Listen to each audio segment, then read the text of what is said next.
Hi guys, இன்றைக்கி நம்ம என்ன பார்க்க போகிறோன்னா சயின்ஸில் chapter 1 crop production and management அந்த லெசனை தான் நம்ம இன்றைக்கி பார்க்க போகிறோம்.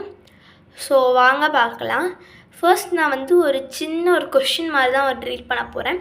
அதை தான் நம்ம இப்போ பார்க்க போகிறோம். இன்னும் ஃபுல் வீடியோ இந்த லெசனையும் உங்களுக்கு டீச் பண்ணோம் அப்படின்னா ஃபுல் வீடியோ நம்மளோட யூடியூப்பில் கொடுத்துருக்குறேன், நம்மளோட சேனலில் இருக்கும், மறக்காமல் போய் பாருங்கள். ஸோ வாங்க பார்க்கலாம். ஃபஸ்ட்டு இந்த ஒன்று தான் பார்க்க போகிறோம். Agricultural practices.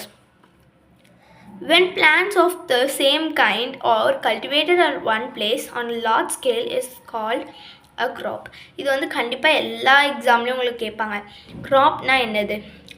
When plants of the same kind, ஒரே கைண்ட் ஆஃப் சீட்ஸை நம்ம தூவிக்கிட்டே இருந்தோம் ஒரு இடத்துல அப்படின்னா ஒரு லார்ஜ் ஸ்கேல் இருந்துச்சுன்னா அதுக்கு பேர் தான் க்ராப். இதே மாதிரி நிறைய வேணும்னா கீழே நம்மளோட சேனலில் போட்டிருக்கோம், மறக்காம போய் பாருங்கள்.